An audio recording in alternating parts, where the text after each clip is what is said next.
Well, let's look ahead now to the next 100 days of this pandemic.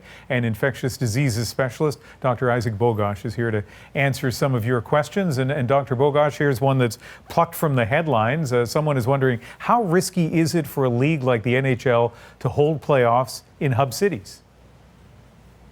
Yeah, I think a few considerations have to be met before a league like the NHL takes off in a hub city, but I certainly think it can be done, and I think it can be done safely.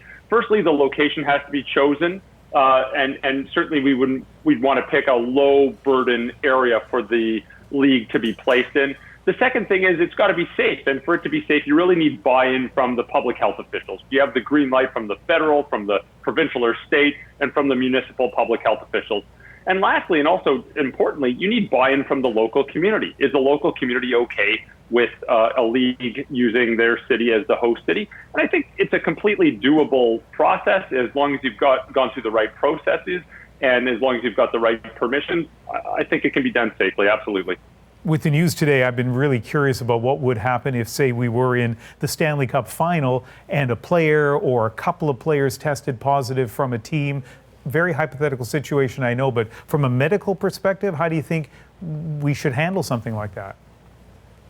I think players should be treated the same way as every other citizen. And certainly if someone's tested positive, we want to make sure that they're healthy and well. We want to make sure that they have access to appropriate medical care if need be. And of course, we'd want them to be isolated to ensure that they are not transmitting this infection to other people. So while there might be a lot on the line in terms of a hockey game, there also are people's health that's on the line, and that's got to be addressed as well. And that's more important than anything else.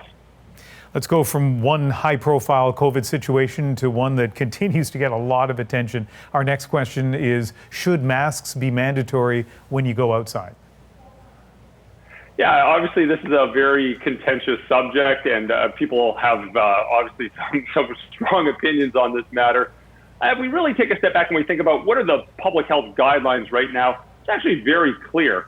We're told that we should be, it's strongly recommended that we wear masks in areas where we can't practice physical distancing, especially indoor areas such as grocery stores or on public transportation.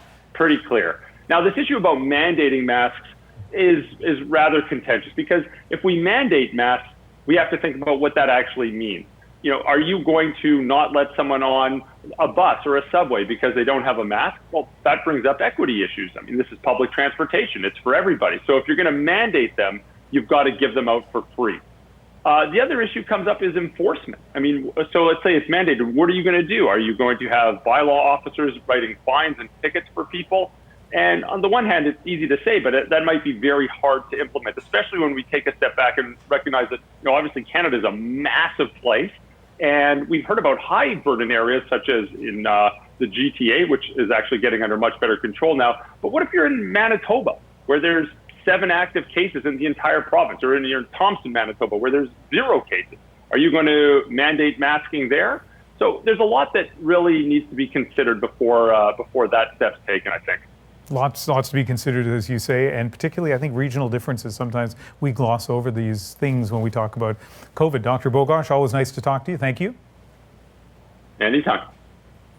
And we continue to ask your questions about COVID-19 on this program. Keep sending them in. You can message us directly on Instagram at CBC The National, or send us an email at covid@cbc.ca.